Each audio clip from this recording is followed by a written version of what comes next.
Hey Maya, this is chapter 14 of Enchanted. Cool. Okay. The morning after I left the elves, an ogre woke me by poking me with a stick. Wake up, breakfast. How do you like to be cooked? Bloody, medium, or done to a crisp? 8 ogres surrounded me. It will only hurt for a minute. My ogre, the one who woke me, stroked my cheek. I'm a fast eater. I looked at the others, searching vainly for a sympathetic face. Not far off I saw my saddlebags next to a pile of bones. Whose bones? I hated to think. Then I realized. The elf's pony. I swallowed convulsively. My stomach heaved, and I threw up. When I was done, my ogre spat at me.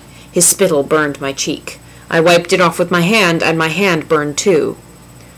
Forn suiv emongfnu efnushun, he growled.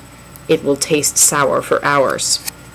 I was an it. I had studied sufficient ogres to understand almost everything.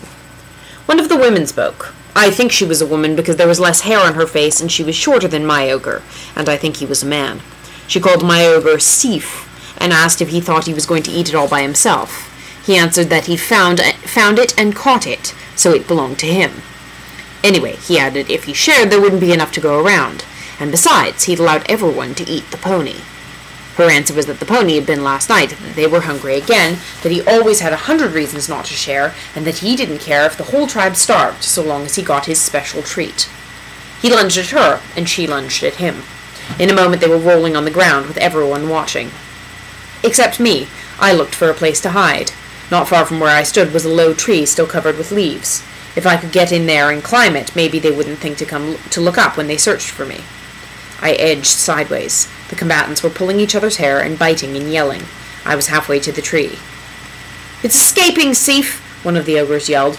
The brawl ended immediately. Stop! Sif commanded in Kyrian. I took a few more steps and almost reached the tree, but the curse wouldn't let me go further. Sif dusted himself off, although there was no visible difference between dusty and dusted. I told you how obedient it is, he said in Ogrice. No need to be persuasive with this one. It'd cook itself if we told it to. He was right. If they wanted to fry me, I'd step right into the pan. I stood where I was and pretended I had no idea what they were saying. After further bickering, they decided to take me with them, hoping to capture additional people or animals on the road to eat along with me. Side dishes, I suppose. I was allowed to take my saddlebags and my carpet bag. Sif wanted to know if there was food in them, and there was great excitement when I said yes. But when they opened the elves' flasks, they spat in disgust. Lalfoon! Rouge! Vegetables, fish. The ogres pronounced the words as though they were poisonous. Sif scratched his head. I wonder how it can eat those things and still taste good, he said. Maybe it doesn't taste good. We haven't eaten it yet. The speaker was the ogre who had warned of my escape. He was younger than the others, approximately my own age. We set out down the road, moving almost as quickly as my pony had. I had to ride on their shoulders, holding their oily hair. We were traveling away from Waxi's farm, back the way I'd come. I assumed the ogres meant to go to the fork in the road and proceed to their fens. It made no difference. What did it matter if I were devoured 10 miles from my destination, or 40? No one was on the road, and the hills through which we marched were empty of habitation. The ogres began to grumble. It gets heavier every mile. Perhaps it brings bad luck. We should eat it tonight and find more tomorrow. They watched me enviously while I drank the elves' supper. I was surprised I could eat, but I was ravenous. I offered to share with them, but my only answer was a collective shudder. You might enjoy it, I said. Perhaps you find that you prefer broccoli to flesh and legumes to legs. Legumes are vegetables. Or they're like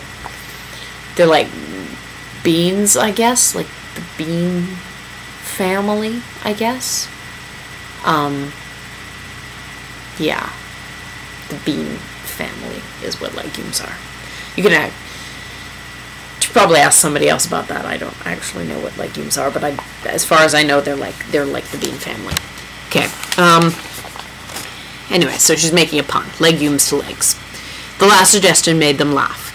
The youngest ogre told Sif in Ogrice, maybe we should get to know our meals better. This one makes jokes. Don't make a pet out of it, Sif warned. After dinner, the young ogre sat next to me. You mustn't be frightened, he said. No? My name is Niche. What's yours? I told him. My father's name is Sif. He could convince you that we won't harm you. I'm not as good at convincing people yet, but we hate for people to be upset." He touched my arm sympathetically. I felt calmer. I couldn't help it. His voice was so soothing. "You must be tired after such a terrible day." I yawned. "Why don't you stretch out right here? I'll make sure nothing harms you while you sleep." Wasn't he going to bind me? A bubble of hope swelled in my mind. "But don't run away." The bubble burst. In the middle of the night I awoke. Sif slept closest to me, making gurgling noises and grinding his teeth. Ogres are sound sleepers. I stood and picked my way over them, which was difficult because they slept almost on top of one another. I bumped the leg of one, and he or she kicked at me but slept on. Beyond the heap of their bodies I found my saddlebags. I tried to leap, but as soon as I crept more than a few yards beyond the pile of ogres, my complaints started. Thudding heart, tight chest, spinning head. A few feet more and I was on my knees, crawling in circles. I crept back to the farthest spot the curse let me feel comfortable. The ogres wouldn't wait much longer to kill me. I had to break the spell now. "The spell is broken," I announced aloud, but softly. "I need not obey Niche. I will escape." But in a moment I was on my knees again, helpless and sobbing. I tried again. Mimicking the ogres, I made my voice as persuasive as I could. "What is a spell?" I asked myself. "Only words. I can walk away from these ogres. I can do it. No magic can stop me." I stood and took confident steps. I was moving quickly, fearlessly. The spell was broken. Then I saw Sif almost at my feet. I had gone the wrong way. I bit back a scream of rage. I was going to die soon, and I would never have found Lucinda, would never have lived uncursed. I returned to the end of my invisible tether and battled my despair. My voice had been persuasive. Might not persuasion have other uses? Could I mimic the ogres? Could I speak with their persuasive power? For a while my voice sounded too harsh. It needed honey for sweetness and oil for smoothness. I imagined swallowing a mixture of the two and coating my throat with them. "Sang lalfoon, hazlimoon, lalfoon efuth wath psaisabus." It meant one should eat vegetables, not humans, because vegetables taste more delicious. It sounded persuasive to me. I was convinced. I practiced for hours and fell asleep practicing.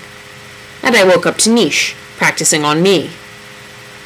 "Wake up, dearie. You were wise not to leave us during the night. These lands are dangerous. An elf might have gotten you." The image of a fierce, spear-carrying elf came to me. "Let's eat it now," said a female ogre. "You can't have all of it, Sif. We'll get more food soon." "All right, if I get a leg." He held my shoulders. She nodded. "I'll be content with an arm if I can have an ear, too." In a moment, all my parts were claimed. Niche wanted to keep me alive a while longer, but he gave in when he was allowed to have my neck. "The best part," he said, coming close and patting it. Sif said, "I want to be the one to kill it." He jerked me away from Niche. I began in oak grease. It came out as a squeak. Sif bared his teeth. The points glistened. Saliva dripped from his lips. I tried again. "You're not really hungry, you're full." My voice was raspy. "More honey, more oil." The ogre stared as surprised as if a rock had spoken. "I knew it was smart." Niche sounded proud of me. "Too bad we're hungry." Sif crouched. "It would have made a good pet." He held my leg, his portion, and lowered his head, his teeth inches from my thigh. "Honey and oil." "How can you eat me? You're too full to eat. All of you are. Your bellies are as heavy as sacks of melons." Sif stopped. I went on. "You just had a wonderful meal of 8 fat ladies.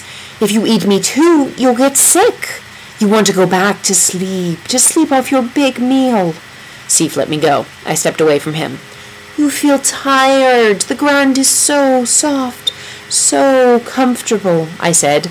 Niche rubbed his eyes and stretched. I continued soothingly. "It's much too early to be awake. The day has barely begun, and it will be a lovely, lazy, sleepy day." Sif sat. His head rolled onto his chest. "You can sleep and have delicious dreams.